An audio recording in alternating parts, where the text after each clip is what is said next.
Hello everyone, I'm Norman Wahlberger, and welcome to the Algebraic Calculus. In this video we're going to move to the most important fundamental measurement in calculus, which is that of area, and more specifically signed area. So let's start by thinking about two motivating problems for calculus. These are questions that naturally underpin a lot of the subject, one coming from geometry and one coming from physics. The geometrical question is, how do we find the area of a general region in the plane? Let's say that we've agreed that the area of a particular square, say, is 1, so we've normalized our notion of area. Then how do we go about determining what the area might be of some rather arbitrary region? Does that even make sense? Can we actually define what area means? That's a kind of an underlying question that underlies this particular question, also important on its own right. So there's a very fundamental kind of general question which is very important in lots of contexts. And here's a physical question, seemingly quite different.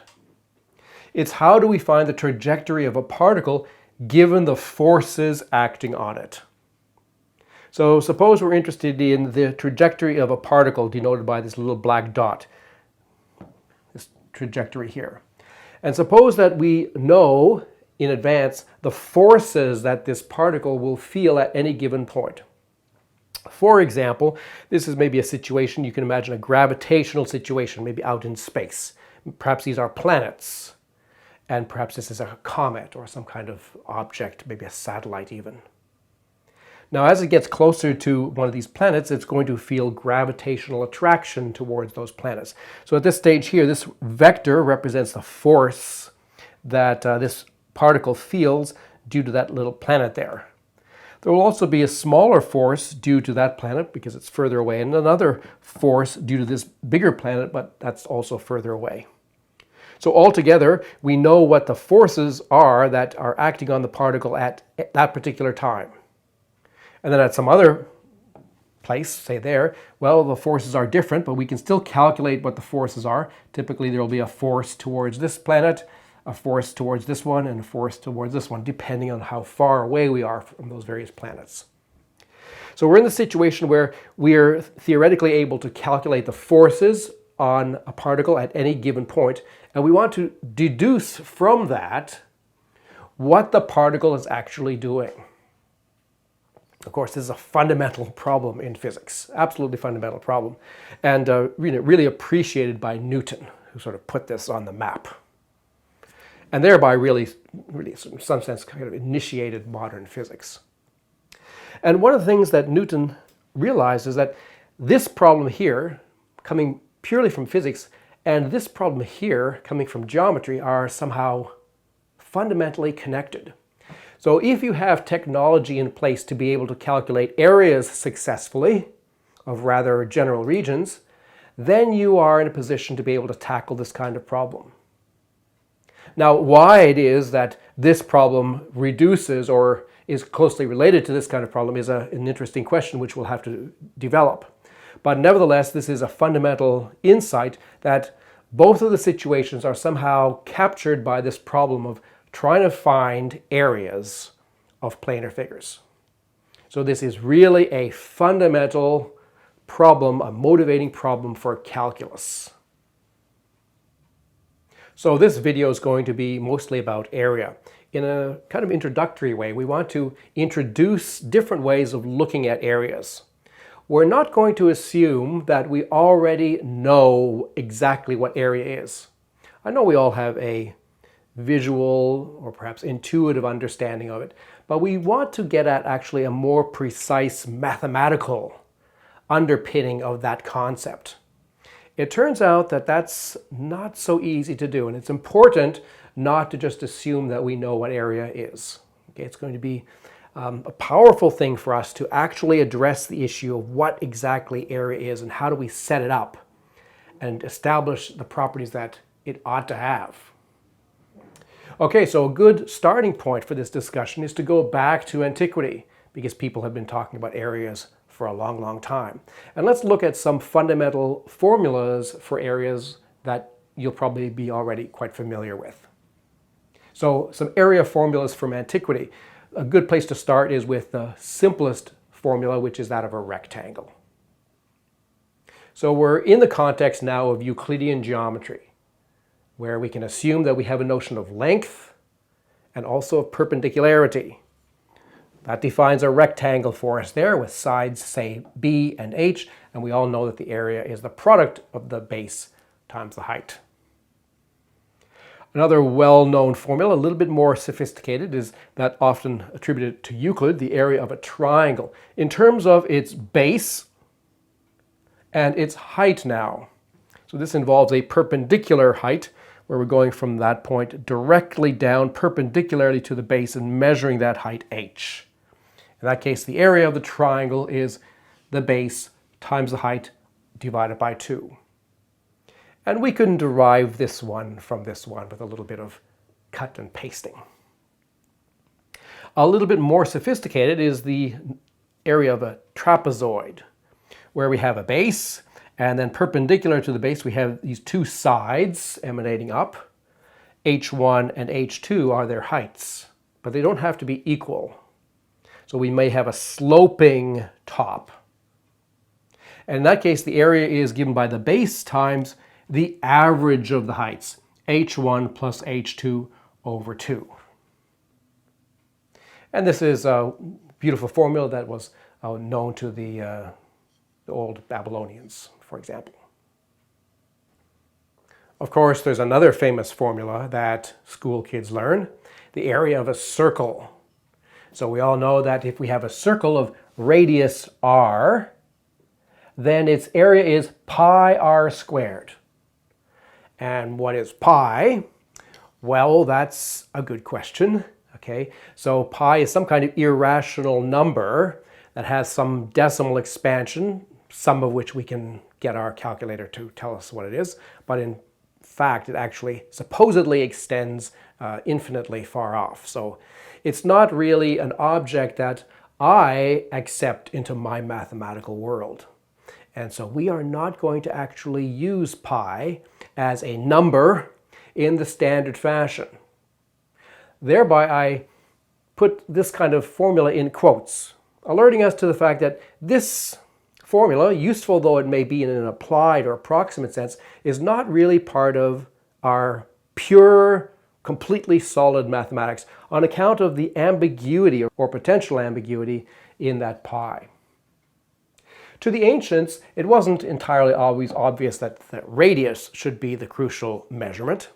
In fact, often it was the diameter that was considered more fundamental. So if the diameter is d, which is of course just twice the radius, then the formula is somewhat different. It's pi times d squared over 4.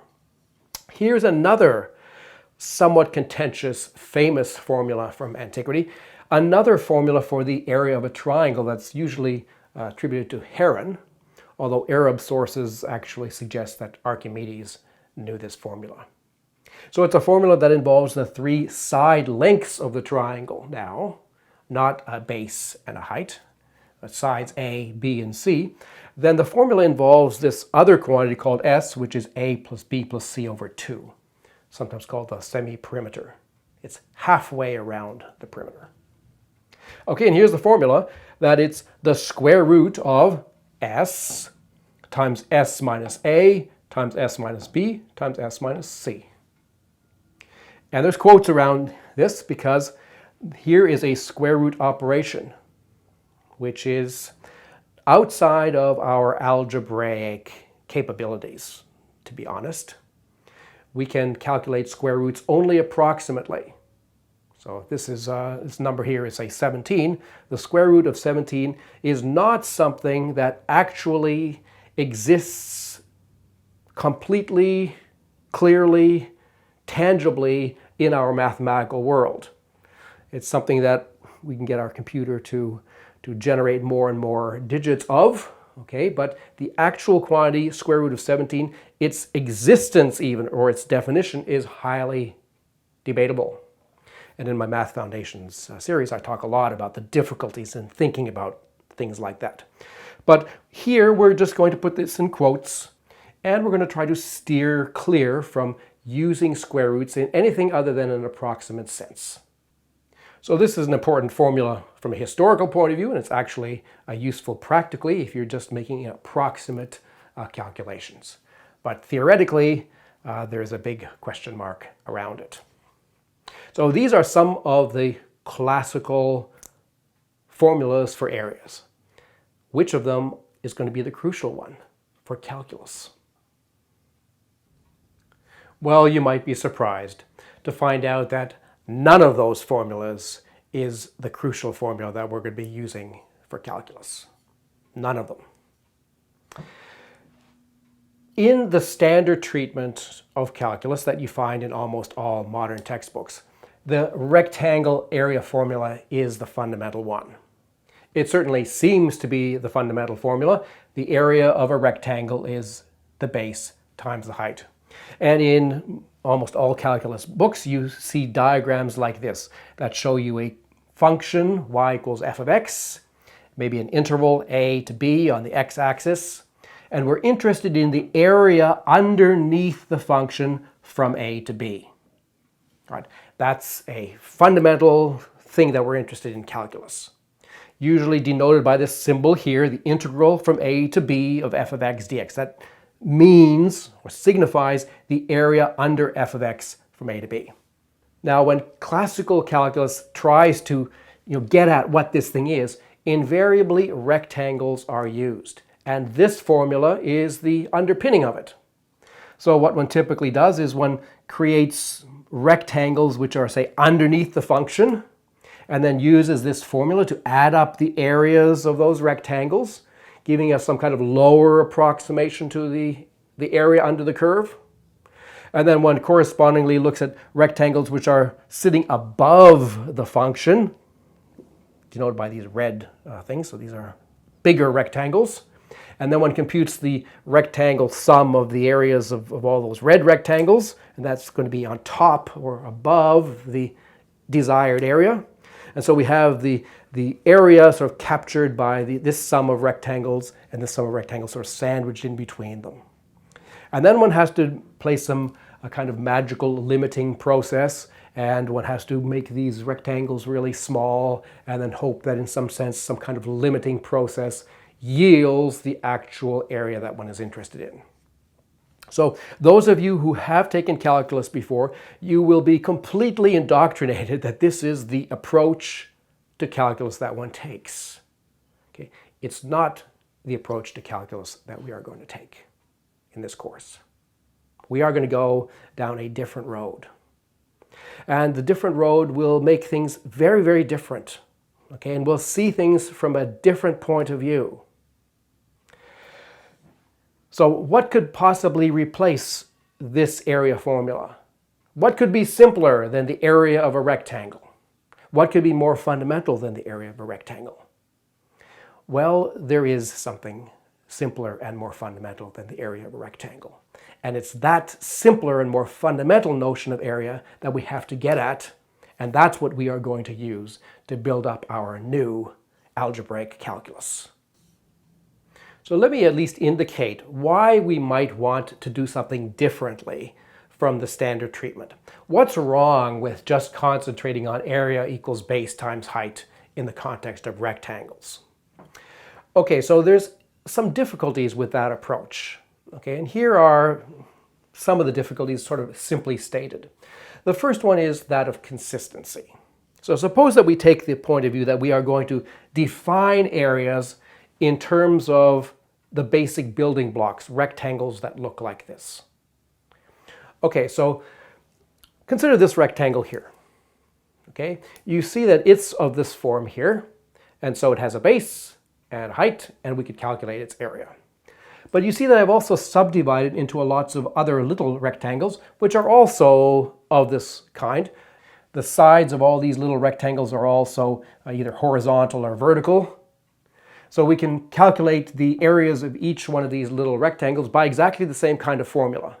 Right? The area of this one is that base times that height. The area of this little one will be that little base times that little height, and so on. Now what we want, of course, is that the area is an additive kind of object. We want the area to be additive. We want the total area of the big rectangle to be the sum of the areas of all the little rectangles. Now, is it obvious to you that if we do this and we calculate the areas of all these little rectangles and add them all up, that we will get exactly the area of the big rectangle?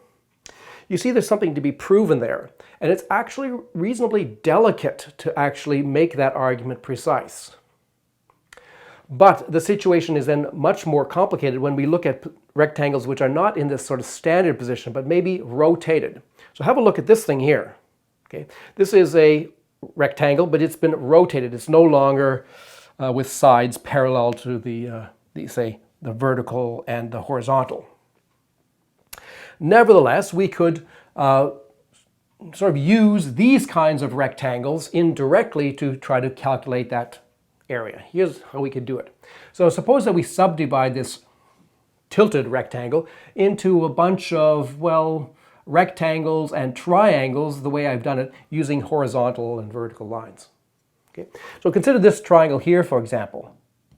Well, that's got a vertical side and a horizontal side, and you can see that it's going to be 1/2 of a rectangle that looks just the same kind of thing like this one. So if we know the area of such a rectangle, well, if we take half of it, we're going to get the area of that triangle. So calculating the area of a triangle like that is no problem. It's very consistent with this. So we could calculate the area of that triangle, and a little augmentation of that argument shows we could calculate that area as well. And so we could calculate these other areas here and also this rectangle here. And then the question might be, well, is that going to then sum up to the same thing that we get by measuring the length in this direction, and multiplying those two lengths? Is it obvious that those two things are going to give us the same number? We certainly want it to in order to have a consistent theory of areas, but it's not entirely clear that it does work. And we're going to see that we have to prove some theorems, right? We have to prove some theorems that the area defined via this approach has certain properties that we actually want. We can't just assume those properties. Another issue is that of, say, flexibility. So here the shapes are pretty simple, they're just rectangles, but we might be interested in more general shapes. In fact, we definitely are interested in more general shapes. Say this one here. Now this is still a reasonably decent, simple shape because the sides are all straight segments. Okay, so there's nothing curved about it, but it does sort of jag back and forth in and out. So how could we go about calculating the area of such a thing if we only have access to areas of rectangles? It means we have to subdivide this thing up into rectangles in some kind of way, and we have to be able to do that efficiently, and then we have to calculate an area, and then we have to prove that the area that we get doesn't depend on how we've subdivided things. So that also is going to present some challenge. Another kind of challenge that we're going to meet is the problem of overlap. So suppose we're thinking about regions created by sort of polygonal paths, just with straight line sides. Then maybe we have a situation like this, where we have a side there, then one there, and then one there, there. Okay, so that's like a closed thing, right? We've gone from the beginning to the end and come back to where we started. It's a closed thing, just like this is. But it's more complicated because it's sort of overlapping itself. So what is going to be the area of this thing? How should we think about the area of this thing in terms of the context of sort of breaking it up into rectangles? For example, this green thing, should we add the area of that to the red ones? Or maybe there's a case to be made that perhaps we should actually subtract the area of that thing from the red ones. So there's questions when the actual regions start overlapping. Now these questions are often kind of finessed in ordinary calculus courses. Often we end up just dealing with relatively simple-minded regions, and we just sort of wave our hands towards more complicated issues like this. But in this course, we want a theory that really works across the board. Okay? We want a theory that is not just working because we're not going over into that problematic territory. We're avoiding that problematic territory. We want a theory that actually extends naturally to all the region that's there in front of us. Okay, so that's part of the motivation for us moving away from this rectangle area formula as being the fundamental thing. Okay, so it's a big shift, big mental shift, especially if you have been taught calculus before, to make. And to start that, we'll have to think a little bit more about the fundamental nature of some basic shapes in our affine geometry. It's really the affine geometry that's key.